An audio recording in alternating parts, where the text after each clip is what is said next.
जा रहे हैं। जज निशाने पे क्यों है जी इस वक्त, खास फोकस मरकज क्यों, कोई खास वजह? देखिए, इस्लामाबाद के हद तक तो ज़ाहिर है एक वो खत था जो उन्होंने दिया। क्यों खत लिखना पड़ा? माजी में तो कहते थे ये जजेस और जनरल्स का गठजोड़ होता है, ये कहते थे ना? जी होता है, लेकिन मैं दोनों मिलकर पॉलिटिकल गवर्नमेंट को उठा के पहले फेंक देते थे। मैं चूँकि जितने भी जजेस इस्लामाबाद हाई कोर्ट के हैं इनमें से मोस्टली हमारे मेंबर्स बाहर भी रहे, हमारे साथ कुलीग भी रहे, और मैं अतर मुल्ला साहब जो हमारे देन चीफ जस्टिस थे, मैं उनको बड़ा क्रेडिट देता हूँ कि जब ये जजेस को एलिवेट किया गया तो उन्होंने उन एजेंसीज़ की रिपोर्ट पर रिलाई नहीं किया।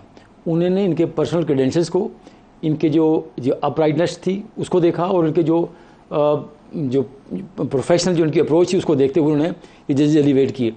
और मैं इनको जो पर्सनल भी जानता हूँ, मेरा नहीं ख्याल कि इनमें से कोई एक जज भी ऐसा होगा जो अपने वेस्टेड इंटरेस्ट के लिए केस के फैसले करेगा, जो किसी के दबाव में आके फैसले करेगा, जो ब्राइब्ड होकर फैसले करेगा, जो किसी और कंसिडरेशन के हवाले से। मैं चूँकि मैं इसलिए ये शायद मुझे कहना नहीं चाहिए, लेकिन चूँकि मैं इस बार का मेंबर हूँ और ये यहाँ से एलिवेट हुए मोस्टली लोग, ये तकरीबन एक खातून को छोड़ के और अरबाब साहब को छोड़ के बाकी सारे जजेस जो है हमारी इस बार के बाद फैसले थे जस्टिस आमिर फारूक के और जस्टिस कियानी साहब के। टू बी वेरी ऑनेस्ट, मुझे वो अच्छे नहीं लगे माजी के उनके कुछ फैसले, और मैं उन फैसलों के मुतालिक राय नहीं सही रखता।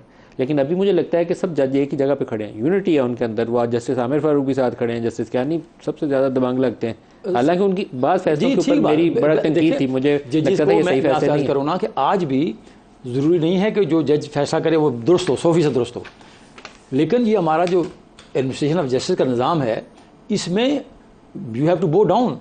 आपको अगर एग्रीव्ड हैं, जैसे ट्राइब्यूनल है, और मैं अर्ज़ करूँ कि एक ज़िम्मन बात आ गई, ट्राइब्यूनल जो तारिक जहांगीरी साहब का बना, he is in the tribunal by virtue of his office as a जज of the High Court. So इसका सारे का सारा जो स्ट्रक्चर है वो डिफरेंट है, उनका प्रोसीजर डिफरेंट है।